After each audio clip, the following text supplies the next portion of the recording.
I motivate myself because I look at myself and I tell myself, I came from somewhere. I don't want to go back to that place I came from. My name is Josephine Body. I'm from Sagbama local government in Bayelsa State. I am married to Professor Chris Body, who is from Ejigbo, in Ejigbo local government of Osun State. My home state, Bayelsa, is a waterlogged state, so it's more of a fishing community. But oil was discovered and so became what is classified as oil producing state in Nigeria. My hometown is Agbere.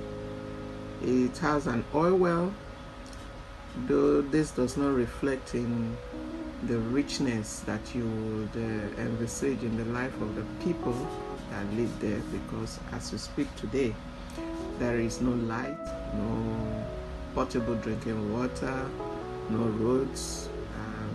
They are just living there.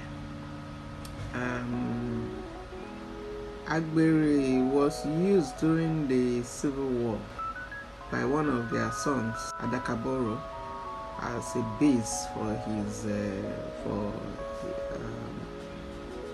as a base during the war. I attended, from my primary school, I attended Christ the King's Primary School, Jeremiah Papa.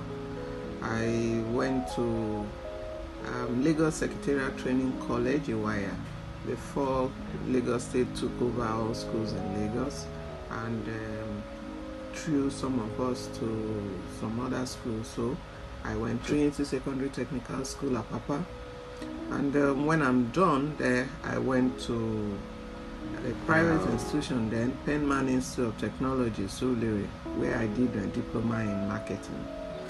I also have a certification from the Challenge Institute of Marketing, UK.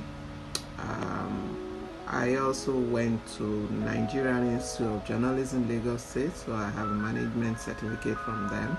I went to University of Lagos, where I studied law. I went to the Nigerian Law School. I also have a certification in arbitration from Chartered Institute of Arbitrators, UK, Nigeria. So I'm an associate. I went back to Unilag to do my master's in law. So I have what you call an LLM in law.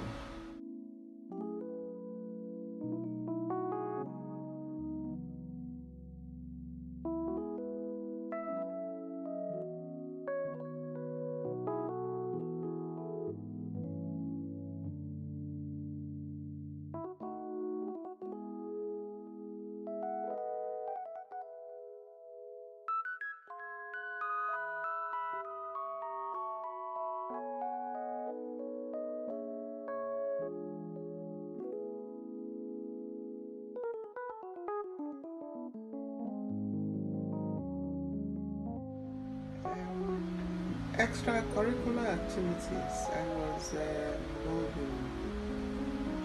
in cultural dances. Basically, those are the things I used to do. Drama, I did it. I was, and I still am into drama. Those days we used to go to Channel 7 to do some skits. Yeah, I used to do a lot of, was even a member of what we call creative theater workshop. We used to go to, there used to be Bini somewhere, Bini Hall in Yaba. We used to go and act there, and people would come and pay fees, and the leaders would collect all the money, but we were just there for the fun of it.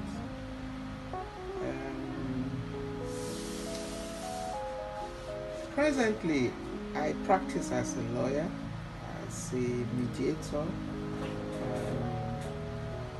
As you can see, this is a firm. I am certified with the Lagos Multi-Door Courthouse to do mediation, so I mediate with them. I mediate in my church.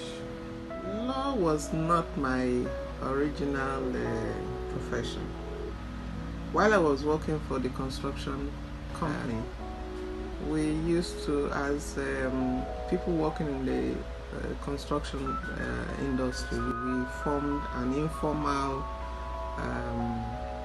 association, so to say. So from time to time, when there is promotion amongst us, when there is promotion with the people we interface with in the ministry and things like that, we organize a kind of luncheon or something to celebrate each other. So one of those days, I think that was 1988, one of us was made a director in the Ministry of Works, so we decided to host him. I was given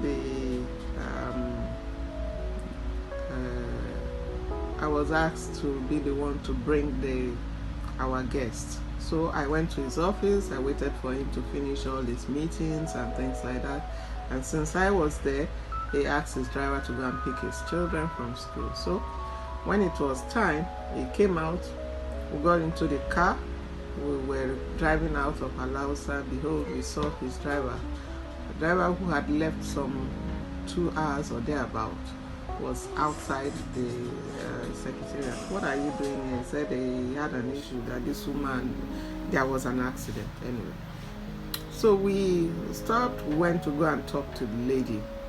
Madam, what is the problem? Can we sort this out? Let this guy go and pick the driver. The driver cannot go anywhere. Okay, can we take your car in there? We will repair it. No. Okay, there's a police station in Alausa. Can we take this car to the police station so that police can incident? Oh no, my husband will kill me. And we were there for another maybe 30, 35 minutes to 40 minutes. There was no way to sort this thing out.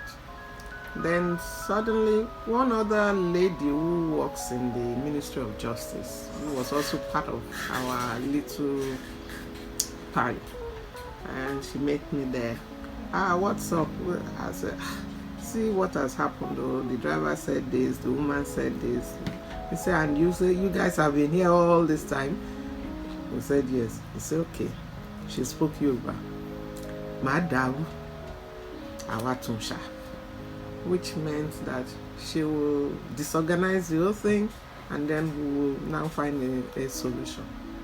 I said, how? He said, walk with me. So we walked towards the woman and said, Madam, what seems to be the problem? And you look at this lady, she's very innocent looking, the lawyer lady, very nice looking fellow and all that.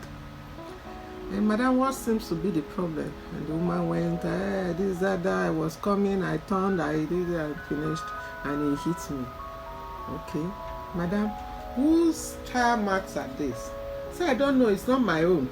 Then the driver said, that's mine. So why did you apply? He said, well, I saw her, so I was trying not to hit, and that's why I had to apply my brakes that way. And the lady just looked at it and said, Madam, you know you are part of this problem. You know what they call contributory negligence in law? And the woman was looking at her like, ha. He said, well, as it is, let us just take everything, take it to the police station, and then we can, the police will agree on, will apportion liability to each other. And the woman went, Orimio, hey. She cried and got into her car and drove off. And I stood there and I told myself, what? How? The woman said, the lawyers told me you need to know law. That day, I told myself I would go and study law. And that kind of did not, I didn't get around to it until 1993, yes. that I applied to Unilag and I got training.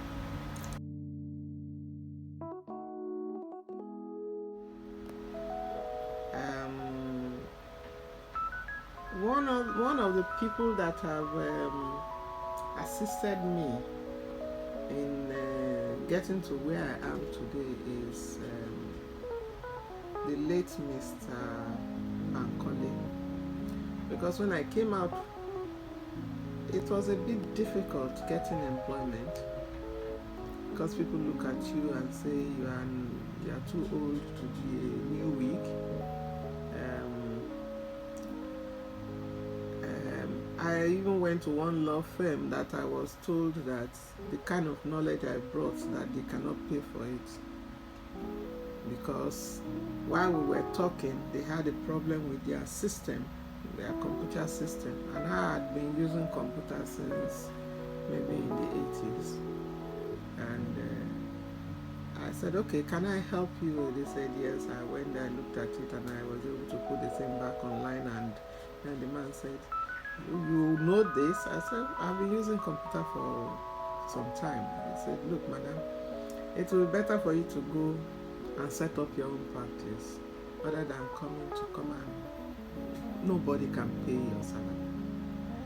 It kind of stick with me, you know. But I still needed to learn a few things, because not everything that is written in the pages of the book. So I started with Emmanuel I. Obo, who gave me the opening to start practicing. And I learned a few things from him, and I was with him till maybe 2011 or 12 before I started going on my own. Another person that has helped me in life is my Professor Chris Bode. He has been an encourager in every way, as my husband, as a counselor, as a friend, as a father and supporter in every way. I tend to like reading all the time, and unlike now that you have a lot of free courses, you needed to pay money to get certifications. So each time I come home and I say, hey, I need to do I want to read this or that or that, he is like my sounding board, you know. If he passes his own approval, then it is good. So he will question me here and there and this, and then at the end of the day, I will do it. I tend to read a lot. I wake up one day, I will just say, this is something I want to do, and I want to do it. And the word is, I want to do it. It's not, can I do it? He had always supported me, financially, with prayers, with words of advice, with his love, with his understanding.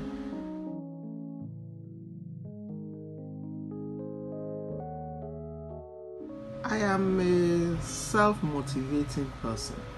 I think of things and I go out for it. I might not succeed, but I would see that I struggled and I got somewhere. Some of the few people that motivate me, or we use that word motivation, the likes of Mandela, they motivate you. Mandela was in jail for how many years? He still came out and became who he became. Oprah Winfrey, for instance, had her problems with everything that she went through. She still came out to be who she is today. In Nigeria, I see somebody like Dora Akinwumi, late Dora Akinwumi. She struggled all through life and became a professor, and eventually became who she is in Nigeria before she passed on. So there are many people around us who can motivate us, right? But for me, apart from all this, I motivate myself because I look at myself and I tell myself, I came from somewhere. I don't want to go back to that place I came from when God says He's done with me.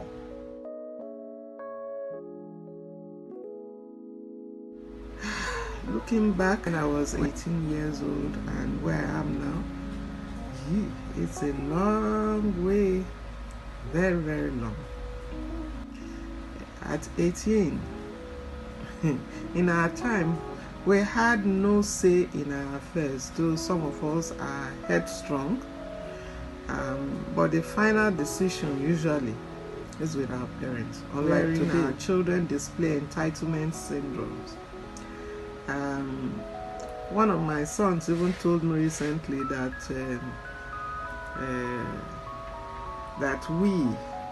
things were set out for us to win or to excel, unlike them. And I said, what? I'm not from a rich home,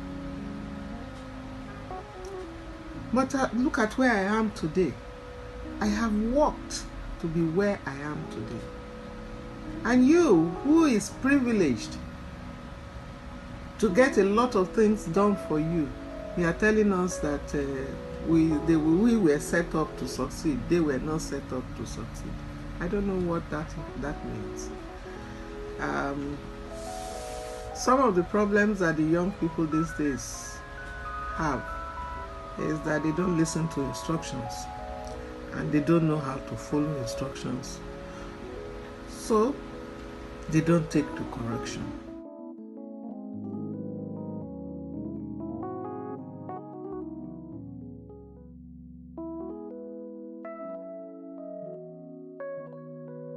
COVID-19, coming of COVID-19 exposed Nigeria to a lot of shortcomings, especially our government, our society, etc. During the lockdown, there was no movement, there was no work. It therefore means that for those of us who rely on daily income, they could not earn, and so they could not provide or meet up their needs. Some resorted to begging, calling up favors and things like that. What we saw with families is that there was increase in domestic violence, stealing to meet up with immediate needs like buying food and daily provisions. Whereas in countries where social security exists and people pay tax, palliatives were given no matter how small to encourage people to stay indoors. For instance, I know that in a place like Ireland, people were asked to sit down at home depending on the kind of work you're doing, and they were being paid some money. In the US, the same thing. In the Scandinavian countries, the same thing. That cannot be said of Nigeria. We are not going to strictly blame the government, so to say, because the government is who? All of us. The government has its own blame. We have our own blames.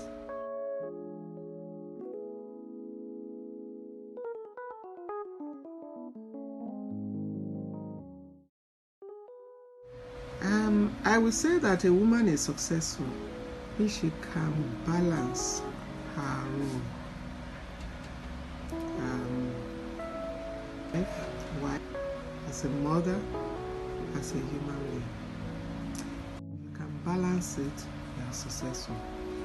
I mean, success in my own book does not necessarily be money.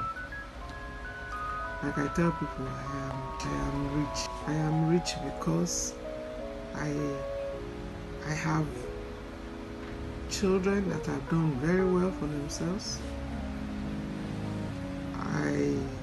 If I want something, I can call one of them, because those are where my richness comes from.